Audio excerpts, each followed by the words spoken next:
Halo semua. Apa kabar untuk hari ini? Semoga harimu selalu menyenangkan ya bro. Selamat datang di channel YouTube saya. Tolong dibantu subscribe, like dan share ya, supaya saya terus semangat bikin kontennya. Wakakakak. Solen 3 chapter 637. Chapter 637 mengontrol persaingan. Kelincahan, kekuatan, serangan, pertahanan, dan kekuatan jiwanya semuanya ditingkatkan sebesar 60%. Bahkan jika dia tidak memiliki baju perangnya sekarang, basis kultivasi Hua Lantang setara dengan ahli kaisar jiwa 6 cincin. Tidak peduli dari mana penindasan dari lawannya berasal, selama dia mengalahkan mereka semua, bukankah itu akan menyelesaikan masalah?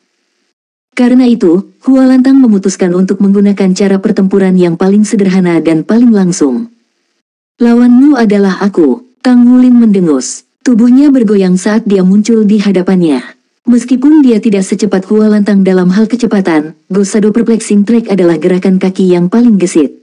Hua Lantang menggunakan metode paling sederhana untuk memblokir Gu Yue sementara Tang Wulin melepaskan naga emas lain mengguncang surga. Cakar serigala dan cakar naga bertabrakan satu sama lain. Keduanya terhuyung mundur serempak. Anehnya, mereka seimbang. Tang Wulin, yang telah menembus segel kelima Raja Naga Emas pasti kuat dalam hal kekuatan absolut. Selain itu, dia memiliki efek penekan dari garis keturunannya. Bahkan dengan berbagai peningkatan, Hua Lantang secara keseluruhan masih cukup lemah. Cincin jiwa keempat Hua Lantang langsung menyala. Matanya tiba-tiba cerah dan tubuhnya menjadi ilusi. Bayangan ilusi dalam bentuk naga terkelupas dari tubuhnya. Tak lama kemudian, seekor naga kecil berwarna hitam keabu-abuan melompat dari belakangnya dan bergabung bersama dengan bayangan naga ilusi itu. Bayangan naga ilusi terwujud dan berubah menjadi naga lapis baja yang ditutupi sisik hitam keabu-abuan. Itu terbang langsung menuju Tang Wulin. Semuanya terjadi dalam sekejap. Hua Lantang telah melepaskannya ketika keduanya terhuyung mundur. Naga lapis baja adalah spesies tak kenal takut di antara naga darat. Tidak diragukan lagi, ini adalah keterampilan jiwa yang diciptakan oleh perpaduan jiwa roh dengan keterampilan jiwa. Hua Lantang adalah seorang oportunis pemberani yang tidak pernah gagal memanfaatkan kesalahan lawannya. Raungan naga dalam terdengar dari tubuh Tang Wulin pada saat bersamaan. Kepala naga raksasa muncul di atas kepalanya. Ia menundukkan kepalanya dan dalam gerakan selanjutnya mengunyah naga lapis baja yang tampaknya ganas dengan rahangnya yang kuat. Jiwa roh hanya berhasil meraung sekali. Itu berjuang untuk melarikan diri. Sementara itu, kepala naga besar itu bersinar dengan cahaya keemasan. Suara klik terdengar dan jiwa roh naga berlapis baja langsung hancur. Kemudian, ia tersedot oleh mulut raksasa itu dan ditelan ke dalam perutnya. Hua Lantang mendengus. Cincin jiwa di tubuhnya di titik ketiga dan keempat hancur seketika. Akibatnya, dia memuntahkan seteguk darah segar. Jiwa rohnya dihancurkan dan ditelan. Cincin jiwa yang terpasang hancur bersamanya, secara alami. Faktanya, roh jiwa tidak bisa dihancurkan kecuali guru jiwa mate. Situasi seperti itu biasanya tidak terjadi. Bahkan jika jiwa roh seseorang hancur, itu masih bisa mengandalkan tubuh utama untuk meregenerasi dirinya sendiri. Mengherankan bahwa kehancuran naga lapis baja Hua Lantang telah menyebabkan hancurnya dua cincin jiwanya. Tidak ada yang melewatkan kesempatan emas, Tang Wulin melemparkan tangannya. Mengontrol naga penangkap derek, sebuah kekuatan hisap yang sangat besar mendorong Hua Lantang menuju Tang Wulin. Pada saat yang sama, tubuh Gu Yue bersinar dan dia berteleportasi ke punggung Hua Lantang. Telapak tangannya yang cantik menamparkan tepat di punggungnya. Di kejauhan, Ye Zi melihat saat Hua Lantang langsung dipukul oleh telapak tangan Gu Yue. Tidak ada yang bisa dia lakukan. Dia telah melakukan semua peningkatan yang dia bisa. Meskipun demikian, dia tidak pernah berpikir bahwa Gu Yue dan Tang Wulin memiliki teknik menelan jiwa roh. Ini benar-benar tidak bisa dipercaya.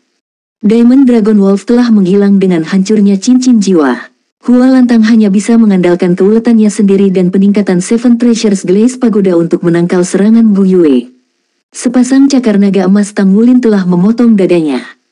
Hua Lantang mendengus, matanya berkedip dengan kilatan yang tegas. Cincin jiwa kelima di tubuhnya akhirnya bersinar. Lapisan cahaya hitam pekat seperti tinta segera menyelimuti tubuhnya. Bilah hitam pekat ditembakkan dari sepasang cakar tajamnya dan menusuk Tang Wulin. Ini adalah alat serangan terkuatnya, Dragon Wolf Perish Clutch. Efek khusus yang melekat adalah disintegrasi semua elemen. Itu hanya bisa digunakan untuk serangan jarak dekat dan memiliki kekuatan penghancur yang menakutkan. Dia, bagaimanapun, tidak menggunakan Dragon Wolf Crush Clutch untuk memblokir cakar naga emas Tang Wulin. Sebagai gantinya, dia mengambil posisi membakar giok dan batu. Lengannya dengan cepat memanjang di tengah suara retakan yang dibuat tulangnya. Meskipun Tang Wulin memiliki keunggulan, dia berhasil menyusul Tang Wulin. Namun demikian, dia tidak berharap Tang Wulin tiba-tiba menoleh ke arah Ye Zi. Ye Zi menyaksikan kekasihnya terperangkap dalam serangan penjepit. Kegelisahan tertulis di seluruh wajahnya saat dia melihat sepasang mata ungu. Dengan semangatnya yang sangat terguncang, semua peningkatannya langsung putus. Meskipun demikian, dia segera sadar kembali. Saat dia menjadi pucat karena ketakutan, dia buru-buru memulai kembali keterampilan 5 jiwanya. Tapi, dia sudah terlambat. Tang Wulin ingin dia diganggu sesaat. Saat itu juga, Dragon Wolf Crush Clutch mencapai Tang Wulin, sementara telapak tangan Gu Yue membakar punggung Hua Lantang. Cincin jiwa emas keduanya yang belum pernah dia lepaskan sebelum kompetisi ini akhirnya bersinar dengan cahaya gemerlap yang memberi sisik di tubuh Tang Wulin kilau emas yang mirip dengan permukaan cermin. Dragon Wolf Crush Clutch tanpa ampun menebas dada Tang Wulin. Namun, yang membuat Hua Lantang gugup adalah sisik di tubuh Tang Wulin berkilauan. Cahaya yang berkedip menyilaukan matanya. Dia merasa seolah-olah Dragon Wolf Crush Clutch-nya baru saja menggores paduan yang mengeras. Efek khusus disintegrasi tidak ada. Detik berikutnya, cakar naga emas Tang Wulin mendarat di dadanya.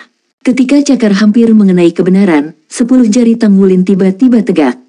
Dia tidak mencakar tubuh Hua Lantang dengan ujung cakarnya tetapi malah mengubah goresan itu menjadi sebuah pukulan. Telapak tangannya membentur dada Hua Lantang. Ledakan. Tubuh Hua Lantang terbang mundur seperti bola meriam. Dia berada di udara saat darah segar menyembur keluar dari mulutnya. Bahkan dia sendiri bisa mendengar suara tulangnya yang patah. Semua ini terjadi dalam sekejap. Dari tabrakan awal hingga Hua Lantang terbang menjauh setelah terkena pukulan parah. Durasi seluruh pertandingan sangat singkat. Seketika Hua Lantang dilempar, seluruh kolosem terdiam. Puluhan ribu penonton kota bintang Luo terdiam sampai-sampai Anda bisa mendengar suara setetes pun. Bahkan Fang Er yang berbicara dengan cepat selama komentarnya tiba-tiba berhenti. Butuh beberapa saat baginya untuk memahami apa yang baru saja dia saksikan dalam kompetisi. Apakah sudah berakhir? Hua Lantang terbaring di lantai. Dia pingsan. Meskipun pancaran cahaya dari Seven Treasures Glaze Pagoda telah bersinar di tubuhnya, tidak diragukan lagi itu tidak banyak membantu lagi. Peningkatan yang terganggu sangat mengurangi kekuatan serangan Hua Lantang terhadap tubuh Tang Wulin. Itu juga melemahkan kekuatan pertahanan Hua Lantang dan atribut lainnya secara signifikan. Demikian pula, efek dari Dragon Wolf Crush Clutch tidak berdaya. Jika Tang Wulin tidak menahan diri pada saat-saat terakhir, Hua Lantang akan berubah menjadi roti sekarang. Ye Zi tercengang. Tidak peduli seberapa kuat kemampuan suportifnya, dia masih hanya seorang master jiwa sistem pendukung. Itu berarti dia tidak memiliki kemampuan menyerang sendiri. Berapa lama kekuatan pertahanan dari armor tempurnya bisa bertahan? Gue Yue sudah menargetkan Ye Zi. Bola api besar muncul di tangannya. Saya menyerah. Ye Zi membuat keputusan tanpa ragu-ragu. Kemudian, dia segera melepaskan penghalang pribadinya dan berlari ke Hua Lantang dengan kecepatan tinggi. Dibandingkan dengan kehidupan kekasihnya, persaingannya tidak signifikan. Ketika dia melihat serangan berat Tang Wulin terhadap Hua Lantang, dia tidak bisa menahan untuk tidak merasakan tenggorokannya tercekat. Dia dengan hati-hati memeriksa tubuh Hua Lantang. Dengan penyerahannya, pelindung panggung kompetisi dinonaktifkan. Petugas medis buru-buru naik ke atas panggung untuk merawat Hua Lantang yang tidak sadarkan diri. Tang Wulin berbalik dan menatap Gu Yue sambil tersenyum. Dia mengulurkan tangan kanannya untuk melepaskan kaisar Blue Silver miliknya. Potongan baju perang melesat ke arah Hua Lantang dan jatuh diam-diam di sampingnya. Soul Land 3 Chapter 638. Chapter 638 Pencapaian Taktis. Gu Yue mengulurkan telapak tangannya dan mengangkat Tang Wulin dengan nada tinggi. Mereka berdua tersenyum lebar, tapi mereka tidak mengucapkan sepatah kata pun. Tidak perlu.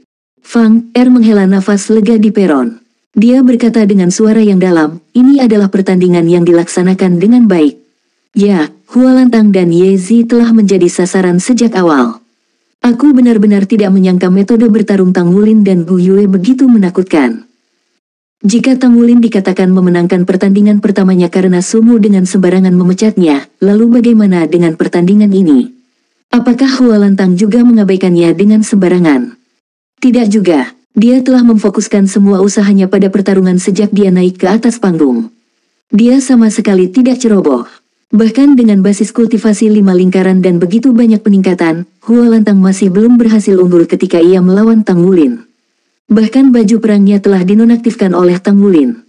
Apakah jiwa bela diri Tang Wulin adalah tipe tumbuhan? Apakah itu jiwa bela diri kembar? Mungkin, 3 cincin jiwa ungu dan 1 hitam itu adalah bagian dari jiwa bela dirinya yang sebenarnya. Pikiran Fang Er berada dalam kebingungan. Dia telah mempelajari jiwa bela diri selama bertahun-tahun, tetapi dia benar-benar bingung bagaimana menjelaskan apa yang terjadi pada tubuh Tang Wulin. Dia perlu tenang dan membuat analisis menyeluruh sebelum dia bisa memberikan kesimpulan yang akurat, tapi itu terlalu dini. Di ruang tunggu, ada tatapan tajam di tatapan Long Yue. Wajah Dai Yuyan dipenuhi dengan keterkejutan. Dia tidak akan pernah percaya bahwa kombinasi emas Hua Lantang dan Ye Zi bisa kalah begitu saja. Ini tidak masuk akal. Mereka jelas tidak mengeksploitasi kekuatan mereka sama sekali. Ada apa dengan Hua Lantang hari ini? Mengapa dia bertingkah seperti orang brengsek? Wajah Dai Yuyan dipenuhi dengan kebingungan. Dia ditekan. Itu pasti penindasan garis keturunan. Suara dalam dan rendah Long Yue bergema. Semua orang dari Akademi Monster mengalihkan pandangan mereka padanya. Penindasan garis keturunan. Maksud kamu apa? Tang Wulin itu memiliki garis keturunan yang sangat kuat. Apakah itu garis keturunan tipe naga? Dai Yuyan sangat cerdas. Dia mengerti begitu dia mendengar kata-kata Long Yue. Long Yue mengangguk dengan lembut. Harus. Jiwa bela diri dari 3 cincin jiwa ungu dan 1 hitam harus menjadi basis kultivasi sejatinya. Dia hanya leluhur jiwa cincin 4. Kedua cincin jiwa emas itu pasti berasal dari kekuatan garis keturunannya. Jika aku benar, dia akan menjadi master jiwa dengan kekuatan garis keturunan terkuat yang pernah kita lihat, bahkan lebih kuat dari garis keturunan rubah ekor 9 sumu. Bagaimana jika dibandingkan denganmu, Kakak Long? Dai Yun tidak bisa menahan diri untuk tidak bertanya. Long Yue terkikik, sulit untuk mengatakannya. Namun, basis kultivasi seseorang akan menentukan kekuatan garis keturunan seseorang. Hua Lantang tertangkap basah dan garis keturunannya ditekan, mengakibatkan ketidakmampuannya untuk melepaskan kekuatannya. Apapun masalahnya, tidak ada dari Anda yang mengetahui bahwa rekan setim Tang Wulin benar-benar memainkan peran penting dalam kompetisi ini. Dia memiliki atribut api dan atribut ruang dalam kontrol elemen ganda. Kekuatan spiritualnya juga sangat kuat. Apakah maksudmu Gu Yue? Dai Yun bertanya dengan rasa ingin tahu. Long Yue mengangguk. Dia hampir tidak berhenti sama sekali saat dia menggunakan teleportasi spasial. Itu bukanlah sesuatu yang dapat dilakukan dengan mudah oleh master jiwa atribut ruang. Dia sangat ahli dalam pengendalian elemen. Dia berusaha keras dalam pertempuran ini. Anda tidak menyadari bahwa dia bahkan tidak melepaskan cincin jiwanya, namun dia dapat dengan mudah membantu Tang Wulin dalam mencapai kemenangan. Memang benar bahwa Tang Wulin dan Gu Yue telah menarik dukungan dari teleportasi spasial sejak awal kompetisi sebelumnya. Mereka meluncurkan serangkaian taktik pertempuran. Salah satu langkah terpenting adalah ketika Hua Lantang hendak mengenakan baju perangnya, Gu Yue membawanya menjauh dari posisinya dengan paksa. Saat itulah Tang Wulin dapat menggunakan rumput Blue Silver untuk mengikat armor pertempuran dan mencegahnya mencapai Hua Lantang. Jika Hua Lantang memiliki perangkat tambahan yang kami sediakan untuk armor perang, dia tidak akan bisa dikalahkan dengan mudah bahkan dengan garis keturunannya yang ditekan. Orang-orang dari Akademi Slack itu benar-benar licik. Dai Yun berbicara dengan kesal. Long Yue terkikik. Itu tidak licik, itulah taktik pertempuran. Taktik adalah bagian dari keterampilan seseorang. Akademi Slack pantas mendapatkan reputasinya sebagai akademi nomor 1 di benua dengan rahasia dalamnya yang mendalam. Saya benar-benar ingin melihat seberapa jauh mereka bisa melangkah. Hua Lantang diangkat dari panggung pertandingan dengan tandu setelah dia diberi bantuan darurat. Ia menderita luka parah, namun hidupnya tidak dalam keadaan kritis. Tulang dada dan 8 tulang rusuknya patah, dan organ dalamnya juga terluka. Dia membutuhkan waktu untuk memulihkan diri. Tang Wulin telah mengendalikan dirinya sendiri ketika dia menyerang lawannya. Itu cukup bagus untuk mempengaruhi pertandingan grup mereka yang akan datang, tapi tidak cukup untuk benar-benar melukai Hua Lantang. Mereka adalah utusan benua Douluo. Meskipun aturan kompetisi tidak akan menghukumnya, dia tidak pernah bisa benar-benar membunuh lawan. Ini hanya sebuah kompetisi. Kemenangan Tang Wulin dan Gu Yue tidak diragukan lagi telah meningkatkan moral orang-orang Akademi Shrek. Jadi bagaimana jika lawan memiliki baju besi perang? Master armor pertempuran satu kata masih memiliki kelemahan mereka sendiri. Justru karena armor perang mereka tidak sepenuhnya menyatu dengan tubuh mereka, yang membuat mereka kesulitan untuk memakainya. Jika seseorang bisa memanfaatkan kesempatan seperti itu, maka itu akan menjadi strategi pertempuran yang sederhana. Hampir semua master jiwa akan memiliki tingkat ketergantungan tertentu pada baju besi mereka setelah mereka menyelesaikannya. Ini adalah situasi yang tak terhindarkan, tetapi juga memberikan peluang bagi orang lain untuk mengeksploitasi. Selama pertempuran yang intens, jika lawan melumpuhkan armor perang mereka, maka master armor pertempuran pasti akan menderita pukulan emosional yang besar tanpa penguatan armor tersebut. Tang Wulin dan Gu Yue memanfaatkan ini. Strateginya sederhana dan langsung, namun sangat efektif. Meskipun lawan akan menjadi bijak setelah mereka menggunakan taktik ini sekali, tapi itu sudah cukup dalam pertandingan 2 lawan 2. Hanya pasangan Hua Lantang dan Ye Zi yang benar-benar mampu mengancam mereka. Tentu saja, ada juga Yuanen Yehui dan Xie Xie. Baru setelah pertandingan babak berikutnya dimulai, penonton secara bertahap mulai bereaksi terhadap situasi tersebut. Mereka tidak menyebabkan keributan, tetapi banyak yang berbisik satu sama lain. Jika dulu karena kecerobohan, lalu bagaimana dengan 2 kali? Monster Academy kalah dalam pertandingan 1 lawan 1, dan kemudian, yang mengejutkan semua orang, mereka kalah dari lawan yang sama lagi dalam pertandingan 2 lawan 2. Citra Tang Wulin di mata penonton tiba-tiba berubah. Pemuda yang berasal dari Akademi Shrek memiliki kekuatan yang terlalu dalam untuk bisa dibayangkan di hati mereka. Betapa menakutkannya dia, bahkan murid Monster Academy tidak bisa bertahan lama di tangannya. Kompetisi berlanjut, tetapi Fang Er hanya duduk di sana karena dia sudah terlalu tercengang untuk melanjutkan komentarnya di pertandingan lainnya. Dia awalnya datang hanya untuk pertandingan Tang Wulin hari ini. Dia menonton rekaman pertandingan itu berulang kali, berharap dia bisa memperhatikan setiap detail. Setiap serat dari dirinya terguncang ketika dia melihat bahwa Tang Wulin telah berbalik untuk melihat ke arah Ye Zi. Selain itu, sisik di tubuhnya berubah menjadi permukaan cermin. Ini adalah keputusan taktis yang tidak bisa dibandingkan. Dia tidak fokus pada lawan di depannya ketika dia menghadapi serangan kuat dari Dragon Wolf Priestclash. Dia berbalik untuk menghentikan amplifikasi. Ini menunjukkan kepercayaan mutlaknya pada pertahanannya tanpa keraguan sedikit pun. Tunggu, mata yang berubah menjadi ungu dalam sekejap. Tatapan apa yang menyembur dengan cahaya ungu samar? Apakah itu mata setan ungu Sekte Tang? Teknik Sekte Tang memiliki pengaruh besar di benua Dou Luo dan benua Bintang Luo. Faktanya, lingkup pengaruh mereka di benua Bintang Luo jauh melebihi benua Dou Luo. Ada sangat sedikit orang yang mampu bergabung dengan Sekte Tang.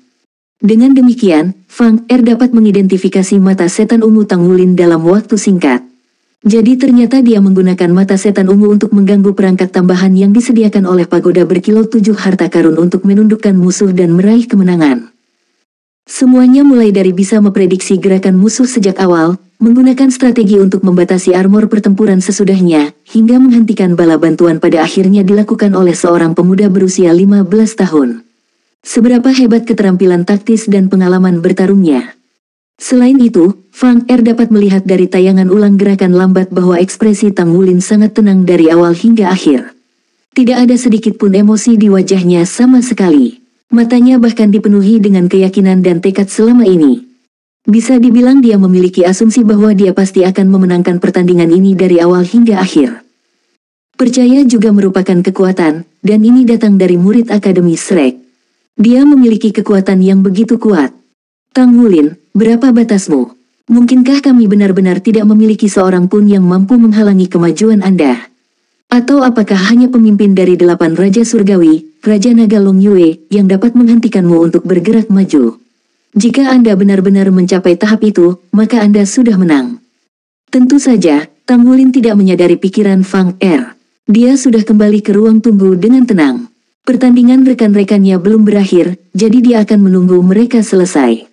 Di saat yang sama, ia juga bisa mengamati situasi pertandingan yang akan datang.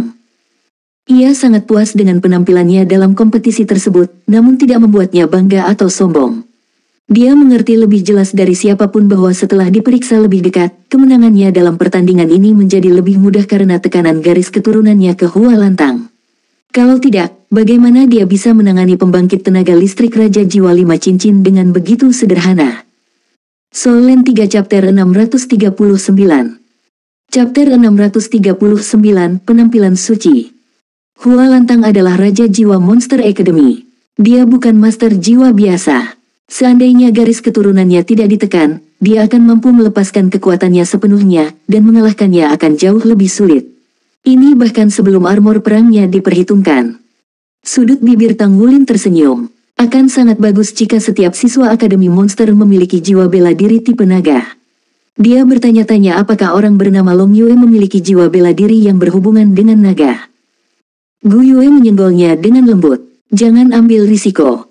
Tang Wulin kaget. Bagaimana Anda tahu apa yang saya pikirkan? Mungkinkah Anda ahli dalam membaca pikiran? Gu Yue terkikik. Ini bukan membaca pikiran. Itu karena aku sangat memahamimu. Baiklah, tonton kompetisinya. Yue Zhenyu dan rekannya akan memasuki arena. Ya, Yue Zhenyu dan Su Xiaoyan memasuki arena untuk pertandingan berikut. Mereka berpartisipasi dalam 2 lawan 2 round robin seperti Tang Wulin dan Gu Yue. Ancaman terbesar bagi pasukan mereka tidak diragukan lagi adalah pasangan Long Yue dan Dai Yun Er. Mereka tidak bertemu satu sama lain selama babak pertama, tetapi mungkin mereka akan melakukannya nanti di kompetisi. Su Xiaoyan dan Yue Zhenyu tidak sekokoh Tang Wulin dan Gu Yue. Keduanya berjalan ke bawah panggung. Yue Zhenyu mengulurkan tangannya dan meraih lengan Su Xiaoyan. Dia menyentuh ujung kakinya ke tanah, dan dia melayang di udara. Keduanya melompat ke atas panggung kompetisi. Lawan mereka adalah sepasang pria yang terlihat persis sama. Mereka berdua tinggi dan berotot. Sekali lihat dan jelas bahwa orang-orang ini adalah master jiwa tipe kekuatan. Yue Zhenyu membisikkan sesuatu di telinga Su Xiaoyan dengan lembut. Su Xiaoyan mengangguk sebagai jawaban. Di pertandingan berikutnya, sepasang siswa Akademi Shrek akan muncul di tempat kejadian. Nama mereka adalah Yue Zhenyu dan Su Xiaoyan. Yue Zhenyu berpartisipasi dalam pertandingan 1 lawan 1 sebelumnya. Pertarungan dalam pertandingannya luar biasa, dan jiwa bela dirinya juga sangat langka, jiwa bela diri kelas atas, malaikat suci. Dengan basis kultivasi 4 cincin, dia cukup kuat dan cukup beruntung untuk tidak menghadapi lawan yang sangat terampil selama pertandingan 1 lawan 1. Jadi, kita belum benar-benar menentukan batas kekuatannya. Fang Er sudah mendapatkan kembali ketenangannya setelah analisisnya tentang pertandingan Tang Wulin dan Gu Yue sebelumnya. Dia berencana untuk terus mempelajarinya nanti karena kasus khusus Tang Wulin. Pada saat itu, Yue Zhenyu dan Su Xiaoyan memasuki arena. Tidak ada kemungkinan bahwa ada pussover di turnamen round robin. Lawan mereka akan selalu cukup terampil sehingga pertandingan itu layak untuk dikomentari. Kontestan Su Xiaoyan jarang menyerang selama pertandingan 2 lawan 2 sebelumnya. Menurut analisis kami, dia pasti seorang master jiwa tipe kontrol dengan alat jiwa-jiwa bela diri yang mirip dengan tongkat sihir. Dia jarang menunjukkan seluruh kemampuannya, dan dia memiliki basis kultivasi 4 lingkaran.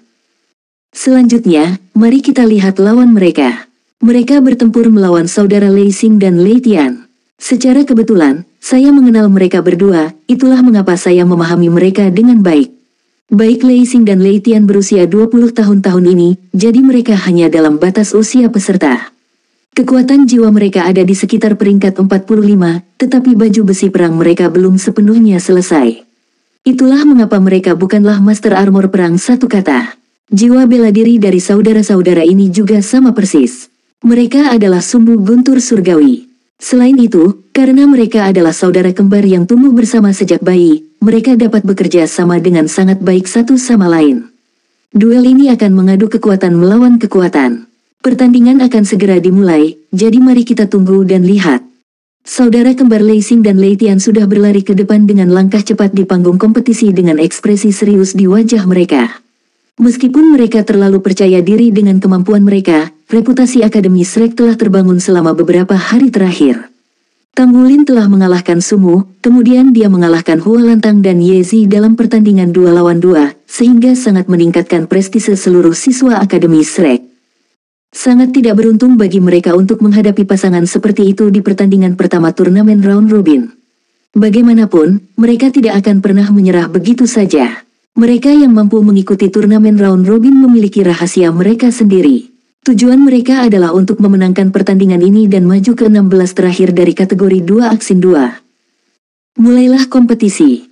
Saudara kembar Lei Xing dan Lei Tian mengangkat tangan kanan mereka secara bersamaan pada pengumuman hakim.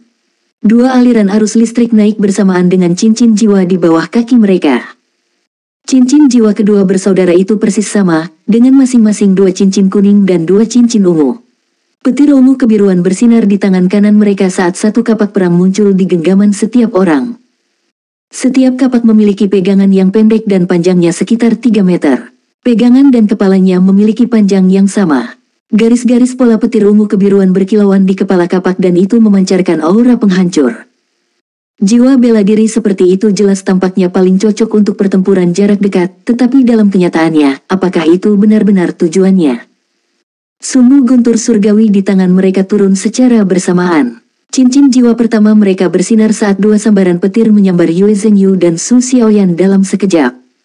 Kecepatan kilat terlalu cepat. Selain itu, bagian paling berbahaya dari petir adalah kekuatan ledakannya, yang bahkan lebih mengesankan daripada atribut api. Saat mereka melepaskan jiwa bela diri mereka, Yue Zhengyu menegakkan tubuhnya dan dia sudah menempatkan dirinya di depan Su Xiaoyan. Jiwa bela dirinya dilepaskan sementara 4 cincin jiwa ungunya bersinar terang. Sayap di belakang punggungnya kemudian menyebar. Aliran cahaya keemasan turun dari langit dan menerangi tubuhnya. Itu adalah cahaya suci. Kedua sambaran petir itu lenyap seperti lembu tanah liat yang jatuh ke laut setelah melesat ke cahaya suci. Sayap di belakang punggung Yue Zhengyu mengepak sekali. Dengan sedikit lebih dari 1 flash, dia telah melewati setengah dari tahap kompetisi. Dia mengulurkan tangan kanannya dan pedang suci disulap ke dalamnya saat cincin jiwa keduanya berkilauan. Cahaya suci yang sangat kuat.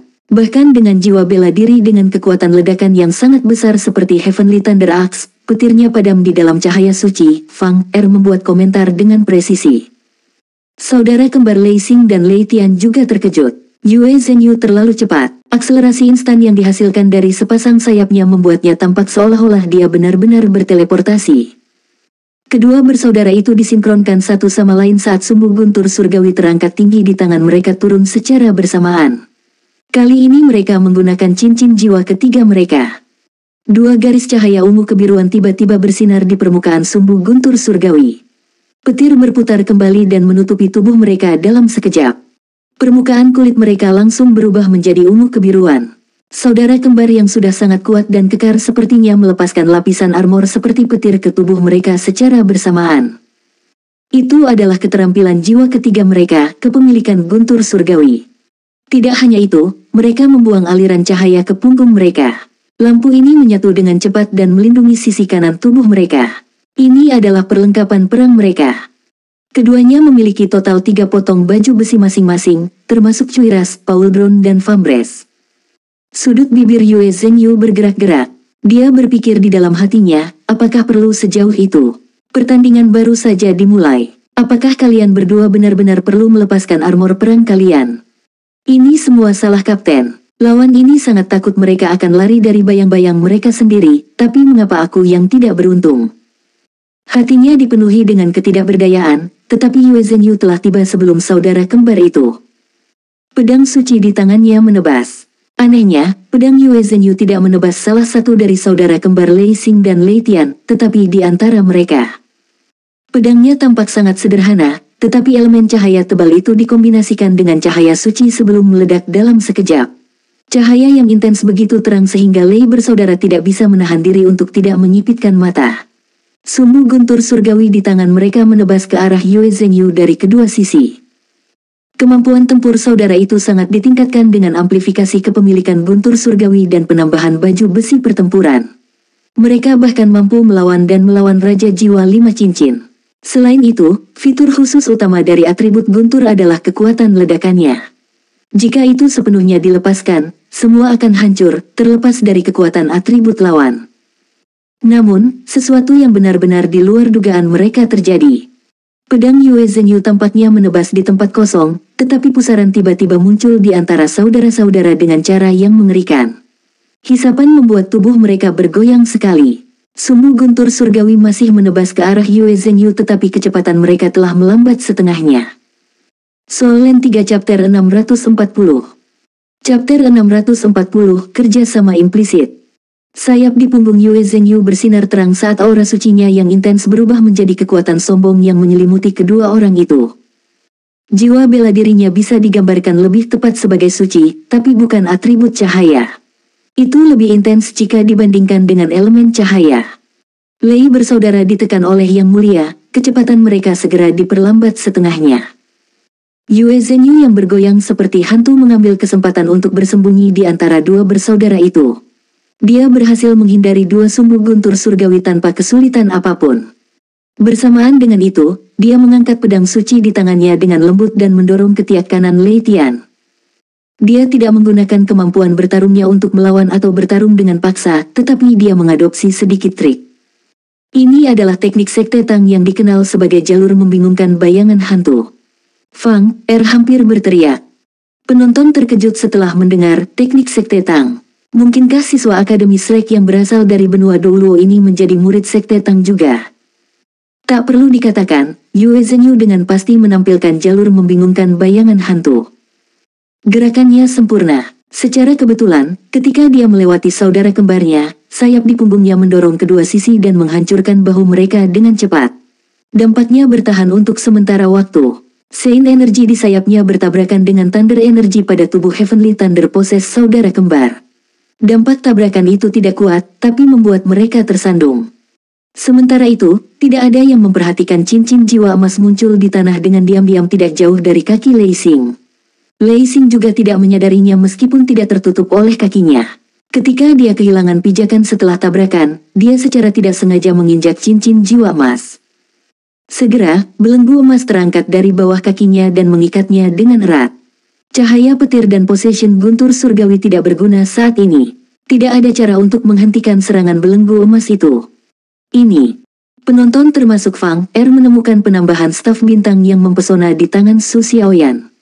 Dia berdiri di sisi jauh seolah-olah dia tidak berpartisipasi dalam pertandingan. Staf bintang bersinar dengan kecemerlangan yang mempesona. Dia adalah orang yang telah melepaskan Starwheel Shackles. Lei Xing merasakan pengetatan di sekujur tubuhnya sehingga dia hampir tidak bisa bergerak. Dia mendesak kekuatan jiwanya mati-matian dalam usahanya untuk berjuang bebas tetapi belenggu itu terlalu kuat untuknya. Lei Tian terhuyung-huyung saat pedang suci menusuk ketiaknya. Dia buru-buru berbalik ke sisinya sambil mengayunkan Heavenly Thunder Axe di tangannya. Bersamaan dengan itu, instingnya dialihkan ke area di bawah kakinya. Sesuatu telah terjadi pada kakak laki-lakinya. Dia berharap tidak ada keterampilan jiwa kontrol serupa di bawah kakinya. Satu langkah ceroboh mungkin menyebabkan hilangnya pertempuran antara pembangkit tenaga listrik. Selain itu, kekuatan Lei Tian lebih lemah dari Yue Zhenyu. Yue Zhenyu berbisik kepada Su Xiaoyan sebelumnya untuk memenangkan pertarungan dengan cepat dan tegas. Karena lawan mereka adalah saudara kembar, Yue Zhenyu dan Su Xiaoyan akan berada dalam banyak masalah jika lawan mereka memiliki kemampuan fusi jiwa bela diri. Kapak guntur surgawi dan pedang suci bertabrakan. Untuk sepersekian detik, Lei Tian menemukan bahwa kapak perang yang dia lempar tidak ada apa-apanya. Pedang suci telah menghilang selama tabrakan. Namun, pedang suci muncul kembali di saat berikutnya dan menembus pinggangnya. Yue Zhenyu menggunakan trik pertarungan. Musuh melihat senjata di tangannya sehingga mudah untuk mengelabui musuh dengan mengira itu senjata sungguhan. Di sisi lain, kekuatan jiwa seseorang akan berkurang setiap kali seseorang meluncurkan keterampilan jiwa dalam pertempuran yang sebenarnya. Sangat sedikit orang yang akan meluncurkan semua jenis keterampilan jiwa tipe senjata berulang kali karena akan membutuhkan waktu lama untuk meluncurkan bahkan satu. Lei Tian yang terganggu, tidak diragukan lagi, membuat kesalahan seperti itu. Yue Zhenyu memanfaatkan titik buta lawannya yang diungkapkan Lei Tian saat dia menggunakan Heavenly Thunder Axe. Pedang suci menghilang, kemudian muncul kembali untuk memanfaatkan pembukaan dan menembus langsung ke ketiak Lei Tian. Ketiak Lei Tian di sisi ini tidak dilindungi oleh armor tempur. Meskipun pertahanan Heavenly Thunder Possession agak mengesankan, kekuatan suci pedang suci masih berhasil menembus celah. Energi panas yang membakar mengalir ke tubuh Lei Tian di saat berikutnya. Lei Tian mengeluarkan huf teredam. Possession guntur surgawi yang mengelilingi seluruh tubuhnya segera rusak. Detik berikutnya, tubuhnya terbakar api emas. Tubuh Yue Zhenyu berputar dengan cepat. Sepasang sayap bulunya mengepak 7 kali terus-menerus dengan kecepatan kilat. Setiap lipatan membawanya lebih tinggi dari tanah. Kepakan sayapnya membuat api di tubuh Lei Tian semakin membara. Dengan sayap terakhir dari sayapnya, Lei Tian terlempar. Aura Yue Zhenyu terangkat ke puncaknya mengikuti putaran kecepatan tingginya. Tangannya menggenggam pedang suci saat dia turun dari langit. Cincin jiwa ketiga di tubuhnya bersinar terang saat dia tiba-tiba membuat tebasan. Langit tampak terbuka saat ini. Sinar cahaya keemasan yang menyilaukan melintas dari langit dan dimasukkan ke dalam pedang suci dengan kekuatan tak tertandingi yang memotong bahu Lei Xing. Dia bisa memilih untuk menyerang bahu Lei Xing yang tidak terlindungi, tapi Yue Zhenyu memilih sisi dengan armor perang sebagai gantinya. Saat dia ditebas oleh pedang dan diikat oleh Starwheel Sackless, Lei Xing telah kehilangan semua respon saat dia berubah menjadi warna emas. Pertandingan telah berakhir. Suara cemas hakim bergema. Meski tidak ada aturan atau aturan dalam menentukan level pertarungan pada pertandingan 2 lawan 2 ini, juri harus melindungi kontestan sebaik mungkin saat kemenangan atau kekalahan sudah ditentukan. Pedang suci di tangan Yue Zhenyu melambai sekali. Cahaya keemasan di tubuh Lei Xing segera pergi meninggalkan tubuhnya yang hangus tergeletak di tanah. Jika pedang itu menebas bahu Lei Xing yang tidak bersenjata sekarang, hasilnya akan sangat berbeda sekarang. Yue Zhenyu melebarkan sayapnya saat dia menyentuh tanah perlahan. Pedang suci di tangannya telah lenyap.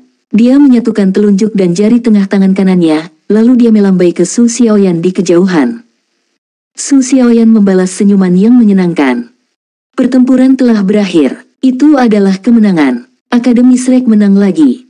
Ini bukanlah kemenangan penindasan mutlak. Saudara kembar Lei Xing dan Lei Tian sudah menunjukkan kelemahan mereka sejak awal. Mereka tidak menggunakan serangan tipe paling eksplosif.